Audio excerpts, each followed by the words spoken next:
धाराशिव जिल्ह्यातील इटकूर या ठिकाणी उद्धव ठाकरे यांनी पूरग्रस्त शेतकऱ्यांची भेट घेऊन त्यांच्या व्यथा जाणून घेतल्या। यावेळी त्यांनी सरकारवर थेट प्रश्नचिन्ह उभे केले की पिकांसोबत शेतकऱ्यांचे आयुष्य वाहून गेले आहे, तरीही सरकार मात्र केवळ पंचनाम्याची वाट पाहत आहे।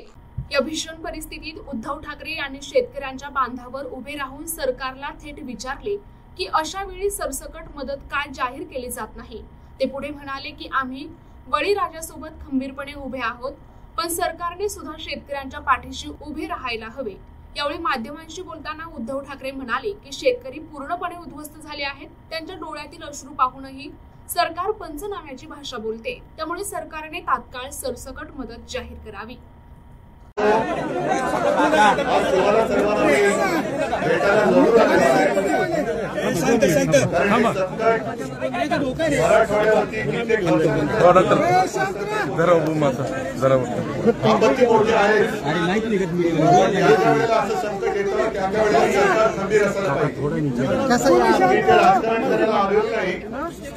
पण त्याचबरोबरीने तुमच्यावरती मी अन्याय सुद्धा होऊ देणार नाही, या सरकारला तुमच्यावरती अन्याय सुद्धा करायला देणार नाही हे सांगायला तुम्हाला आलेलं आहे।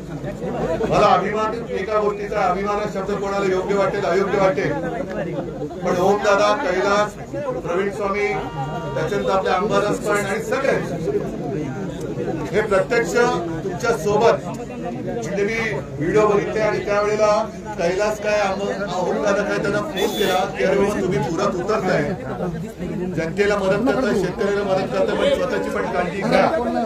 पण त्यांनी मला उलट म्हणजे तिथून मला सांगितलं की साहेब आमची काळजी करू नका, आम्ही शिवसेना प्रमुखांच्या शिकवणीमध्ये तयार झालेलो आहोत, काय वाटेल ते होऊ दे, पण आम्ही आमच्या जनतेला वाचवण्याचा प्रयत्न जीवापाठ करणार तसं त्यांनी तो केला।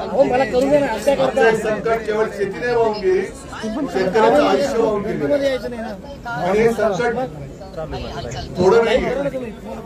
मुख्यमंत्र्यांनी काय घोषणा केली, कशी घोषणा केली याच्यावरती मी नंतर बोलेन, पण तूर्त मी तुमच्या सगळ्यांच्या वतीने मुख्यमंत्र्यांना सांगू इच्छितो की दरवेळेला तुम्ही जे सांगता की योग्य वेळी अमुक करू, योग्य तुमची योग्य वेळ येणार कधी का, त्याच्यासाठी सुद्धा तुम्ही पंचायत पाहणार आहात।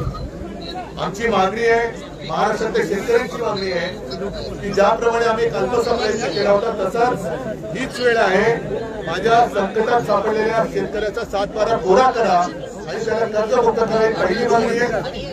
दुसरी, तुम्हाला मागणी ऐकणे मला सांगा, मी तुमच्यासोबत येईपर्यंत मध्ये जे शेतकऱ्यांना भेटत आलो त्यांच्याकडे निवेदन घेतले। प्रतिनिधी आयुब शेख, NTV न्यूज मराठी, धाराशिव।